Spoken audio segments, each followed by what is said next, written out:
Argentina, a country all the way to the south of the world. Well, actually, if you're from Argentina, it's the center of the world.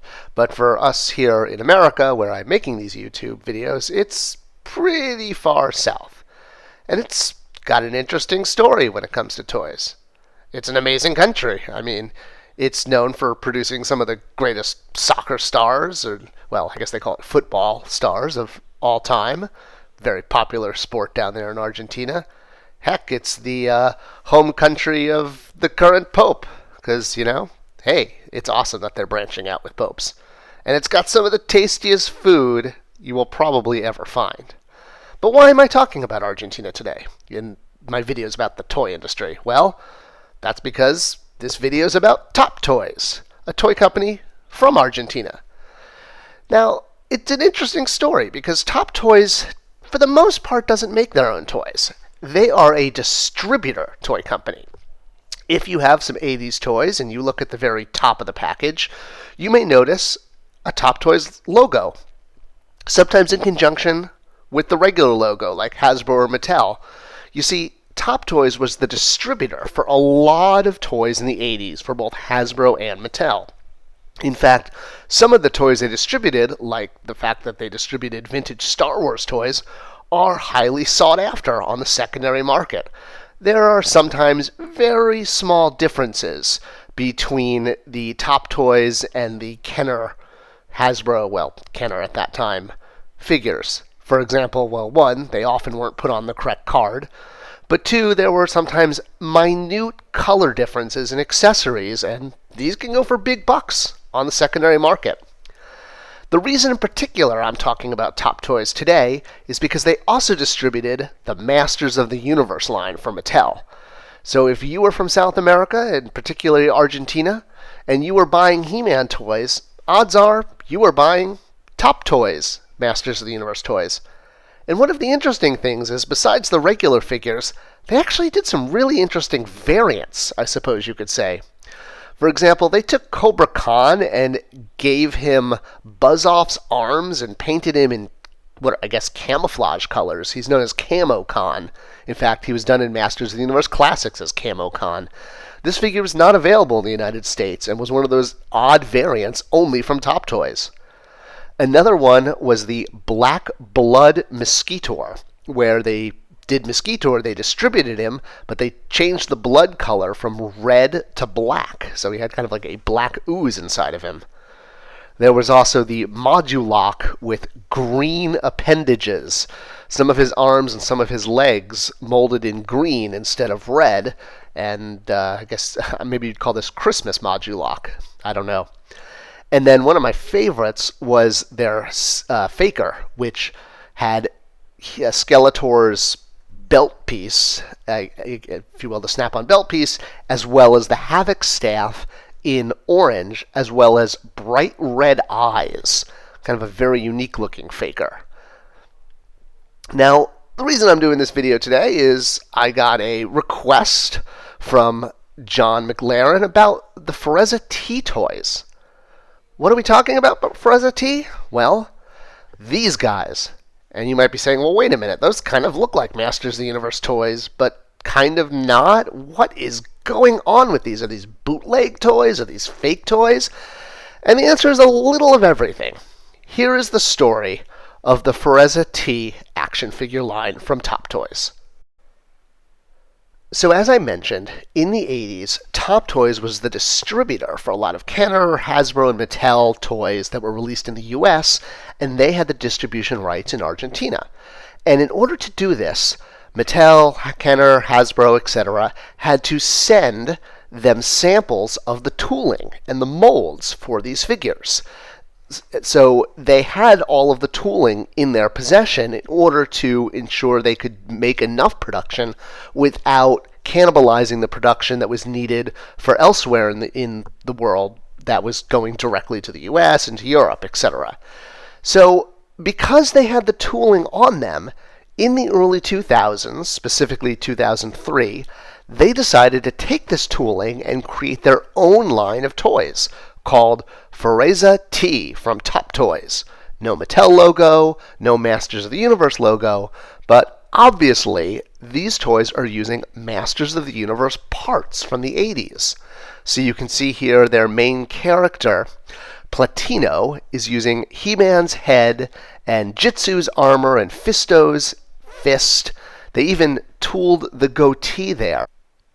Or rather, they etched the goatee into the tool so that it would be an imprinted detail. Gave him green hair, a blue chest under the armor. Yes, if you remove the armor, he's got a blue chest. And there he is, complete with furry shorts and axe. This was the main hero in the Ferezzi line, Platino.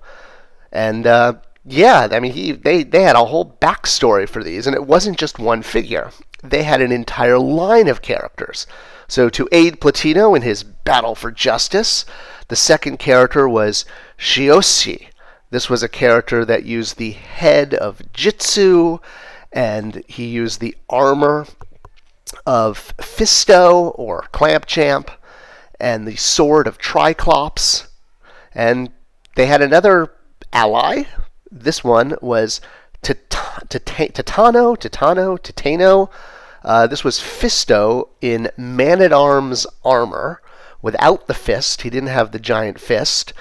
But again, a mix match of Masters of the Universe parts from the vintage line. He would had Man-at-Arms club. And then rounding out the good guys, you had Techno with a K. And this was Zodak's head with some Trapjaw arms and painted blue and silver. I mean, looking very cool, but definitely not Mattel toys. On the bad guy side of the Ferezzi line, you had Destructor. So this guy used the head of Clawful and and also the armor, but he was cast in black and blue and had Skeletor's Havoc staff. That's when you talk too quickly there. So he was the leader of the bad guys, and his second in command was Pentano, who used Beastman's head and Merman's armor and sword in kind of a purplish body with sort of aqua blue color on the armor. Then rounding out the bad guys, you had Carnivore. I mean, I kind of like these names.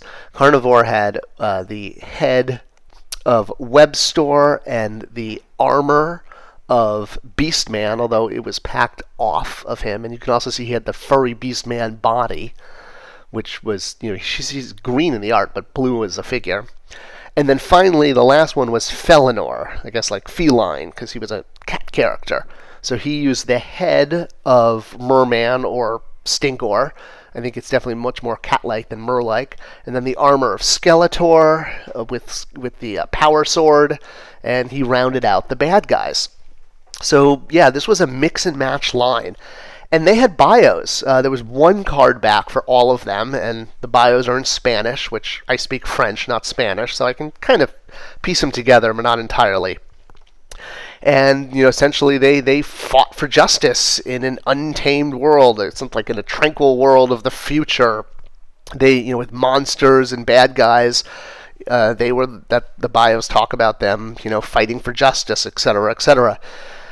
You can basically see these aren't what you would consider bootleg toys. Bootleg toys are when you actually produce He-Man or Luke Skywalker or Power Rangers, but you don't pay for the license. In this case, what they're doing is they're taking the existing tooling, which they have, which was actually sold to them, so they owned the tooling, but they're not using them to make the licensed figures that they're allowed to make, the He-Man figures. They were using them to create their own unique characters and not paying Mattel for any of this. And let's just say Mattel shut them down pretty quickly, which is why these figures are kind of hard to find these days. But that didn't stop them from catching on and getting their own fan community of themselves. In fact, you could find fan art of these characters. You could find entire websites. I think Mad Hunter is a toy collector who specializes in this stuff. I definitely want to give him a shout out because I think a lot of these images are from his collection. And fans were even making custom characters in the Masters of the Universe Classics line based on these Argentinian originals, I guess you could say. And a lot of people were saying, well, can Mattel make them in the Classics line? We'd love to see these figures. It's kind of an odd part of Masters of the Universe history. And, well, yeah, the short answer is heck no. No, Mattel is not going to make characters based on what Top Toys was doing without permission down in Argentina. But I will say the customs that fans made look really cool. Just as a collector myself, yeah, these look pretty awesome. I mean, maybe this is what Plantino would have looked like had we done a Classics figure of him. And, again, I know we were getting requests for this, but these are not figures that were owned by Mattel in any way. They were, essentially a company that had the tooling, and while they acquired the tooling legally, they were using the tooling in an illegal way to make their own characters, and that's not, toy appropriate, if you will. That's why Mattel shut it down, and it's why the figures are so hard to find. They were released in 2003 and pulled off the market in 2003. So they basically had less than a year availability, and that's why I think kind of some mint on card figures from this Fuerza T, Fuerza-T. I hope I'm pronouncing it right. This is why they go for a lot of big bucks on the aftermarket. And, honestly, they fit in with the Masters in the Universe world. MOTUC did mix and match parts. The whole, Merman, Stinkor head, and Clamp-Champ, Fisto armor, they did mix and match back in the day. So, when fans were creating customs, they were even making custom cards. And that's kind of the story of Top Toys and what they did. They went from a distributor to creating their own figures. And as cool as they are, they're not official Masters of the Universe figures. If you like this video and you want to see more like it, hey, hit subscribe today. We're close to our 1,000 subscriber mark. Once we hit it, we'll be unlocking a lot more cool content. Thanks for watching, and I'll see you guys around the internet.